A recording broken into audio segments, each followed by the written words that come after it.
This is Dallas, a towering tribute to man's ability to raise beam on beam and stone on stone. From this distance, you don't see the 750,000 people who call this city their home. You don't see the 3,000 new residents moving into the area every month. But move in a little closer and you will. You will see a city reaching for 1 million population, a city with a complex network of lifelines, a city with a staggering traffic load. Dynamic growth brings people and growing payrolls. As business grows, population grows, and the snowball keeps rolling until there appears to be no limit to the area's potential. But there is a limit, and it's already pinching. The problem of traffic, a problem of Dallas progress. The movement of traffic to and from the heart of Dallas becomes a more pressing problem day by day. In the long lines of inbound and outbound cars and trucks, you can measure the city's heartbeat. More people need to get more places in a shorter span of time, and this movement must be accomplished with adequate safety. To bring this about requires planning and building, the crystal ball to visualize what the future needs will be, and then the follow-through to bring those plans to completion. It's not a simple problem involving only one man's decision. It requires the help of everyone, from the traffic officer on the corner of Main and Ackerd to the mayor in City Hall. And the need stretches out from the heart of the city to the county line in all directions. Traffic jams cost time and money. They blight a city driving business elsewhere. Because of its tremendous growth in the past 10 years, Dallas has an even greater and more pressing traffic problem than most cities of its size. Consider these changes in the past decade. In December of 1945, the county had 171,000 workers going to and from their jobs every day. The load was heavy in that day and age for the roads and highways we had then. Today, with more than 322,000 workers on the go in Dallas County, traffic jams are bigger, the delays longer. Again, the cost in time and money more than doubles. Take the downtown section, for instance. Our streets are no wider than they were 10 years ago. But in that period, 25 new office buildings have pushed up into the skyline. Office buildings jammed with people who head in for their jobs each morning and out in the afternoon. If it were possible to spread their movement over 24 hours, the problem would be simplified. As it is, the congestion all comes at once. Our many and new multiple-story parking garages have solved the problem of storage. They can handle the heavy flow of cars once these vehicles have gotten into the downtown area. But their very existence has created another problem, the traffic jams that pile up around their exits and entrances during the rush hours. They demand more and more traffic officers to keep the cars moving. In the past 10 years, automobile registration in Dallas County has climbed to almost 1/3 including nearly 40,000 commercial trucks and truck tractors. Trucks and tractors spend more time on streets than passenger cars and create their own special problems. But they are a necessary part of the city's commerce. Without them, business supplies and food deliveries would dry up in a few short hours. In the same 10-year period, 105,000 new homes have sprouted in the suburbs of the city and county. Again, the problem of greater distances to be traveled by more people. These facts and figures present a challenge to Dallas. They point to the question facing every big city. Can we solve our traffic problem? Fortunately, Dallas has been organized to meet its traffic problems for nearly 2 decades. The vision and foresight of Carl Rutland back in 1936 resulted in the formation of the Dallas Citizens Traffic Commission.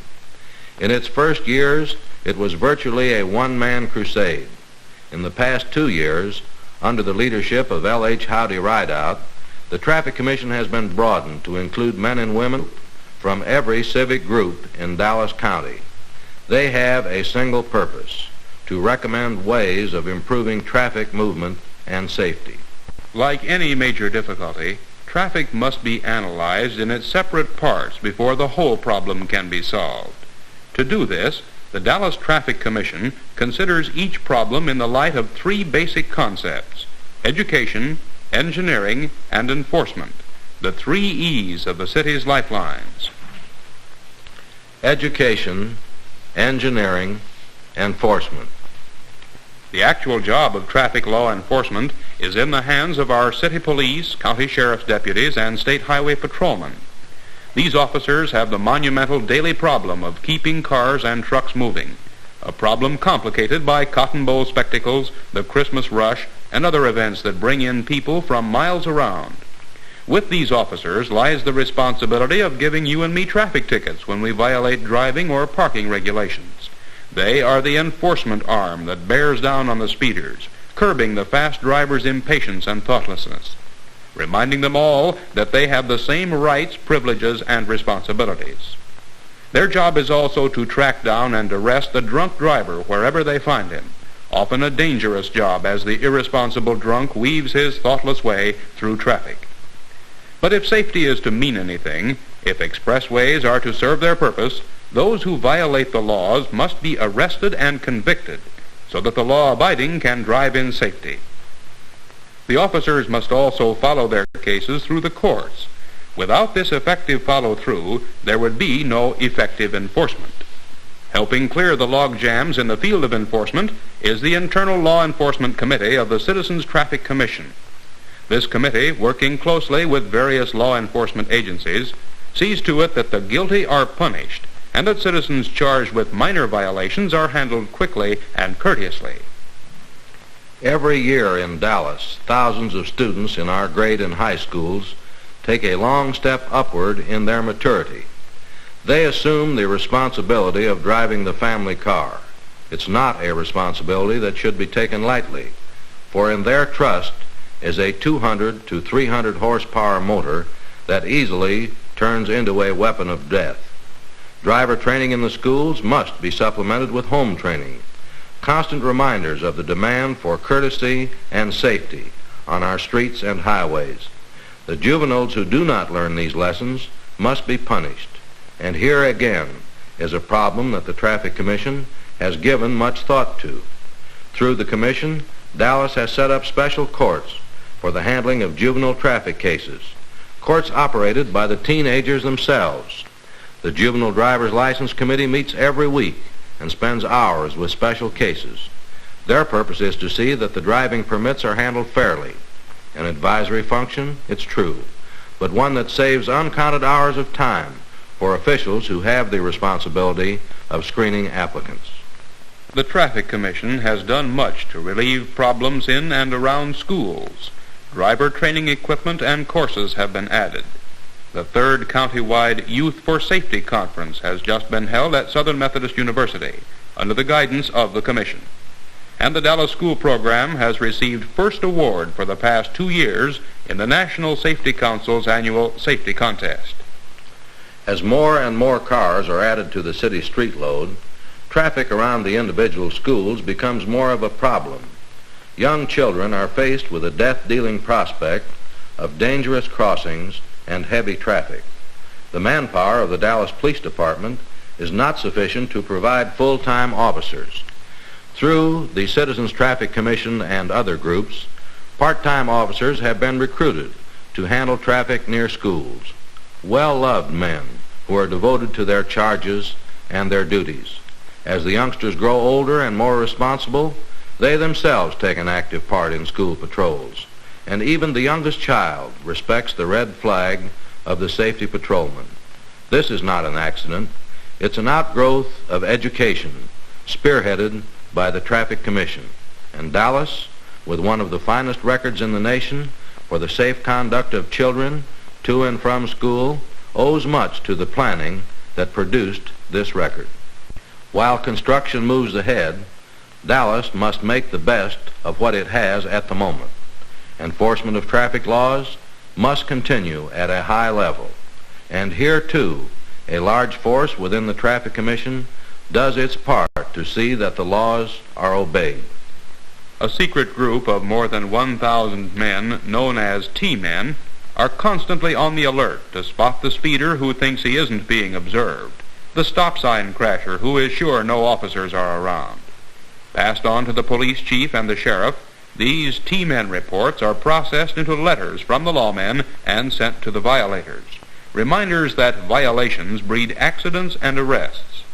In some cases, T-men reports have piled up on certain individuals, helping police spot and arrest habitual violators. Perhaps the most complicated group working within the Commission is the Engineering Committee. Over the years, this group has made careful studies and many recommendations to city and county traffic agencies. They've kept abreast of such problems as one-way streets, parking, traffic signals, eliminating hazards and bottlenecks. Many of their recommendations are in use today, aiding the flow of traffic at a faster pace, yet with greater safety. The newly completed traffic interchange and railroad overpass at Hines Boulevard and Oak Lawn is a prime example of their years of study and recommendations. The building of many private parking garages and lots grew out of the committee's call for the problem to be solved by private enterprise. Off-street parking in the downtown section is largely the result of the committee's planning.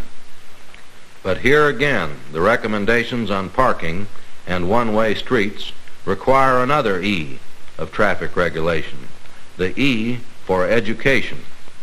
Every businessman wants the end result of more customers, but some are unwilling to accept a one-way street proposition or a no parking edict because of short-range or imagined penalties. Progress is stymied by these few.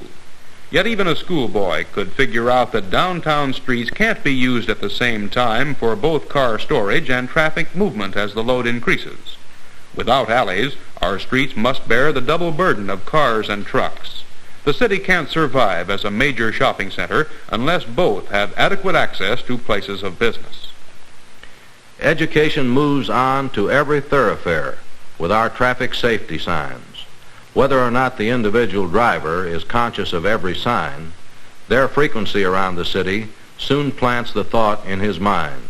Signs like "drunk drivers go to jail" serve not only as a warning, but also as reassurance to the safe and sane driver that the drunks are being taken off the roadways and lodged in the city or county jails. If one driver heeds the warning sign telling him to stay in his own lane, he could be preventing a fatal mishap. The accident-happy drivers may sneer at the signs as pointless cliches, but these careless ones write their own obituaries in the emergency room at Parkland Hospital.